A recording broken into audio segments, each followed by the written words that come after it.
बाद में ही वही शरीर रूपी आत्मा, मध्य में ही वही आत्मा और अंत में ही वही आत्मा।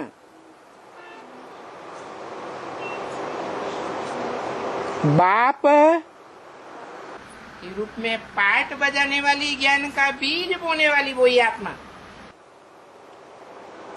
सुप्रीम टीचर के रूप में पाठ बजाने वाली वही आत्मा। मन ज्ञान की व्याख्या करने वाली वही आत्मा। और सदगुरु के रूप में अंतिम पाठ बजाने वाली वही आत्मा का शरीर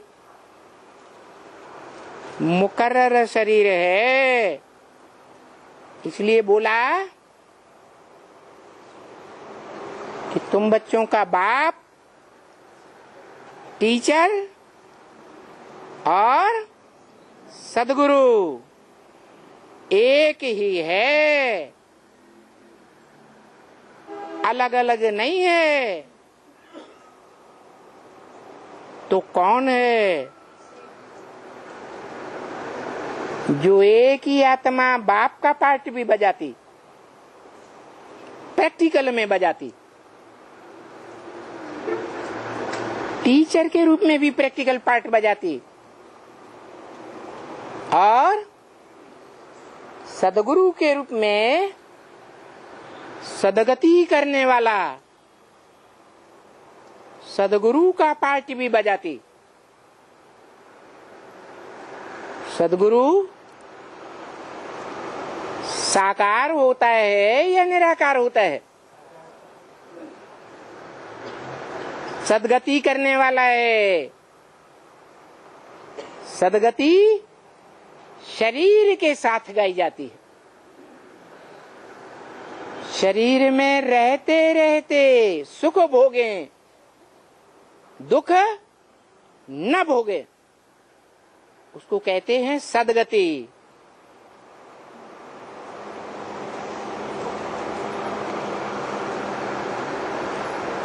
तो ऐसा सदगुरु जो पहले स्वयं प्रैक्टिकल में ऐसा पार्ट बजा कर दिखाए। कैसा पार्ट? कैसा पार्ट? शरीर में रहे और शरीर में रहते रहते सुख भोगे, दुख का अनुभव न करे। इसलिए बोला शरीर भल कैसा भी हो जाए, आत्मा पावरफुल होनी चाहिए।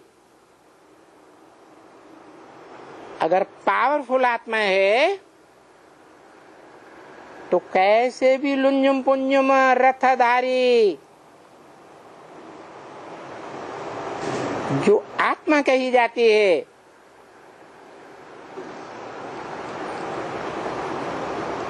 पार्ट बजा के रहेगी।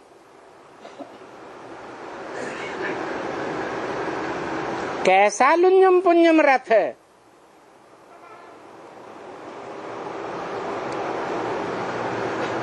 जिस रथ को चलाने के लिए